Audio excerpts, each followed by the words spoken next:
कश्मीर का दौरा करने वाली खातून ने मकबूजा कश्मीर की ताज़ा सूरत हाल से आगाह कर दिया है। तो खातून का कहना है कि कश्मीर में बहुत मायूसी फैली हुई है। कोई एक भी कश्मीरी भारत के आर्टिकल 370 हटाने के फैसले से खुश नहीं है। हर कश्मीरी इसके खिलाफ है। कश्मीर में लोगों की जिंदगियां तबाह हो रही हैं। कश्मीरियों का किसी से कोई राब्ता नहीं है। पूरे कश्मीर में खौफ का माहौल है। देखा कि हर जगह मायूसी फैली हुई है। अभी कोई भी कश्मीर का जहाँ जो रहते हैं कश्मीर में कश्मीरी लोग हैं, कोई भी इस डिसीजन के साथ नहीं है।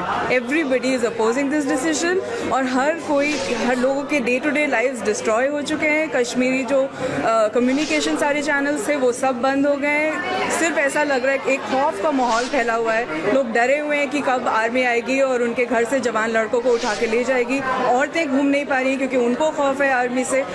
डे टू डे लाइफ ख़त्म हो चुकी है अभी कश्मीर में। और ये मैं कहना चाहूँगी ये हमारी सरकार ने किया है उनके साथ। टॉर्चर हो रहा है, लोगों को प्रोटेस्ट अलाउ नहीं हो रहे। Nothing about the